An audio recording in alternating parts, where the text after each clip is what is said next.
Hello everybody, this is Valencia and welcome to my channel Balloons and Business, where I show you the business of balloon and event decor.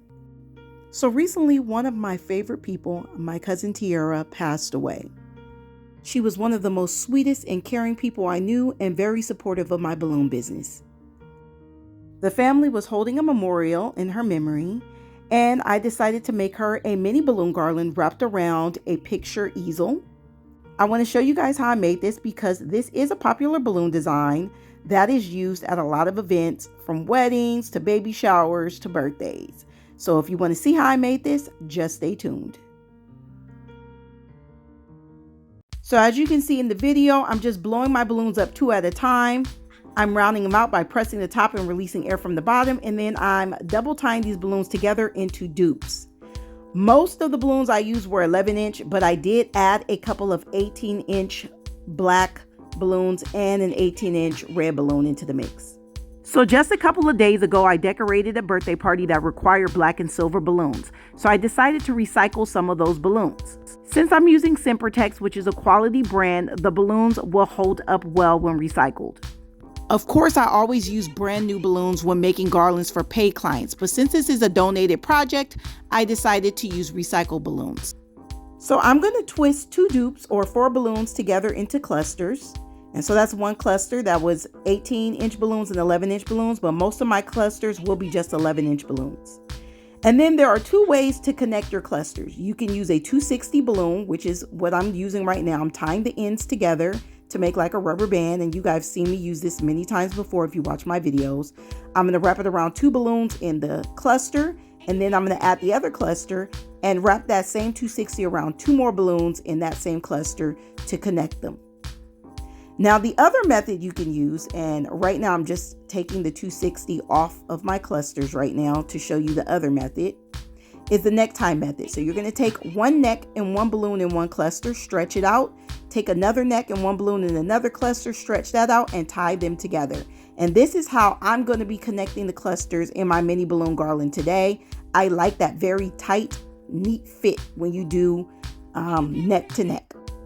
So to connect this cluster to my easel, I'm just going to take one of my 260 balloons. I'm going to tie one end around the cluster, and I'm going to take the other end and I'm going to wrap it around the bottom leg of the easel, then wrap it back around a couple balloons in that cluster, and then tie the 260 into itself.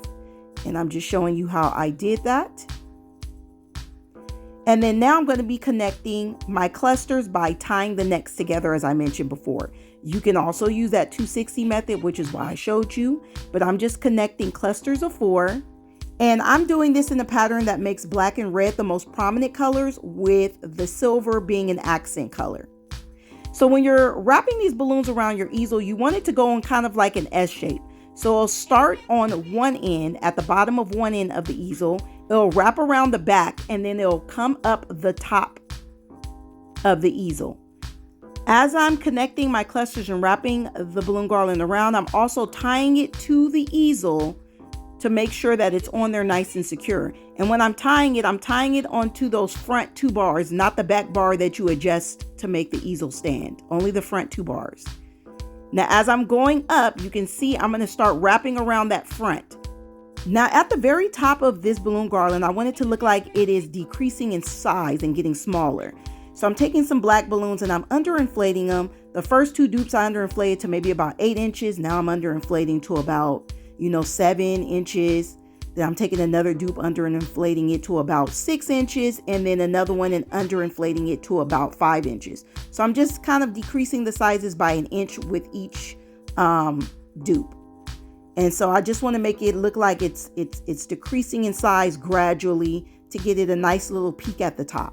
And so what I'm going to do is take the bigger balloons first, twist them together, and then I'm going to twist in the next largest size to that balloon right there, and then I'm going to twist the smallest size dupe at the top, and it's going to make it look like a little peak.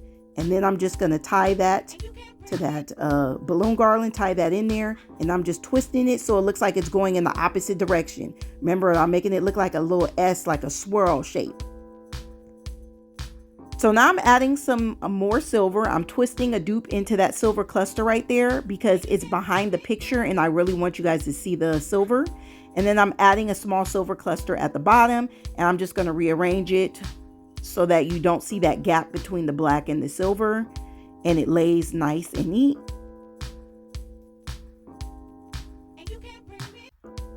And then I'm going to add one 18-inch red balloon. I don't want this balloon garland to be too bulky. I don't want to take away from the nice shape of this garland.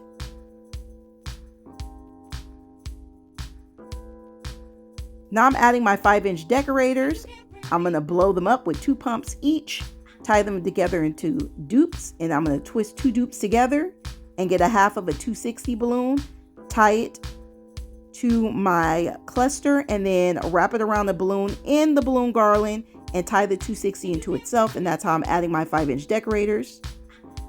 And if you notice while I'm adding my 5-inch decorators that the easel is tilting, that's because the black balloons at the bottom are kind of pushing the front easel stand so that they're not touching the floor. So I'm going to rearrange those bottom balloons in a minute so that the easel stand will be touching the floor. So now I'm adding some florals. I'm first going to arrange my florals the way I want them to go, and then I'm going to take a rubber band to connect them together. Normally I use foam, but I'm not using foam. I'm just gonna, tie those florals right on in there. And then I'm going to get a balloon. So I'm gonna get an old balloon, and then I'm gonna put it over the stem so that they don't pop the balloons. So you make sure you get it all the way in there so that nothing is poking out.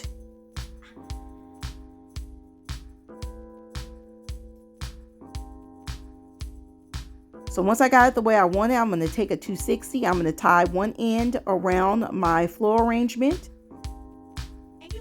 Make sure you double tie it. And I'm going to take the other end of that 260. I'm going to wrap it around the front 2 easel stand poles. The front 2, remember, you don't want to wrap anything around that back pole because that's the pole you're adjusting to make the easel stand in place. And now I'm just rearranging my arrangement and adding a couple more florals in there, kind of just sticking it in there to where I want it. So now I'm going to be taking some U-glue dashes. U-glue dashes are really strong. You can get them on Amazon. And I'm just going to U-glue dash this picture on to the easel. These U-glue dashes can be removed, so it's not permanent, but it is strong enough to hold the picture in place.